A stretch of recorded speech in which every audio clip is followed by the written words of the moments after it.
रात के 12 बज चुके थे। भाई ने धीरे से कमरे का दरवाज़ा खोला और अंदर आकर मुझे सोता हुआ देखकर उसने मुझे आवाज़ लगा दी। मैं भी बस अभी सोने ही वाली थी कि उसकी आवाज़ मेरे कानों में गई। कमरे में मैं अपने थी। मुझे अच्छे से मालूम था कि मेरा भाई इस टाइम मेरे कमरे में किस लिए आया है। मुझे पता था कि उसे कुछ मेरी मदद चाहिए, मतलब कि पढ़ाई में। तो मैं भी बिना सोचे, मेरी भी आँख खुल गई उसकी आवाज़ से और मैं उठी। मैंने कहा, भाई क्या हुआ इस टाइम तुम यहाँ, कोई बात है? उसने कहा, हाँ मुझे कुछ प्रोजेक्ट में तुम्हारी हेल्प चाहिए थी।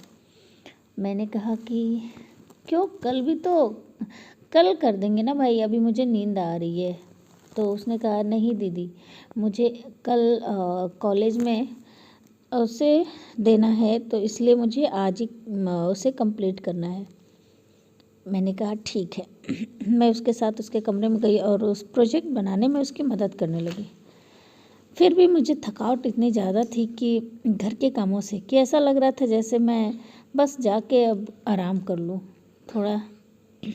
लेकिन क्या करूँ, भाई को कल कॉलेज में प्रोजेक्ट भी जमा करना था, तो आज मुझे उसकी प्रोजेक्ट कंप्लीट करवानी ज़रूरी थी।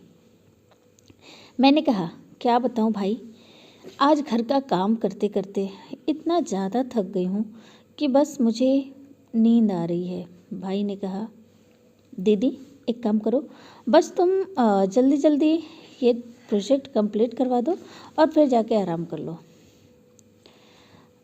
मैं बैठी थी, प्रोजेक्ट कंप्लीट ही कर रही थी, लेकिन बार बार मेरी आंखें झपकी ले रही थी। तभी उसने कहा, दीदी आप रुको, मैं आपके लिए कॉफ़ी बना के लाता हूँ, आप पियोगी तो थोड़ा आपको अच्छा लगेगा। मैंने कहा ठीक है भाई। वो किचन में चला गया, वो कॉफ़ी बनाने लगा और मैं उसकी प्रोजेक्ट उसने मुझे कप में कॉफ़ी ला कर दी और बोला, ये लो दीदी, इसे पी लो, थोड़ा अच्छा लगेगा। मैं पी ली तो सच में मुझे थोड़ा सा सही लग रहा था। अब मैं जल्दी जल्दी उसकी प्रोजेक्ट कंप्लीट करवाई और बोली, भाई अब मैं चलती हूँ, मुझे काफ़ी थकान लग रही है घर के काम करके, अब मैं सोने जा रही हूँ। भाई ने कहा ठीक है दीदी। रात के करीब 1 बज गए। मैं आके अपने कमरे में आराम करने लगी। अगले दिन सुबह जब मैं उठी तो देखी कि पापा अपने ऑफिस जा चुके थे और मम्मी किचन में नाश्ता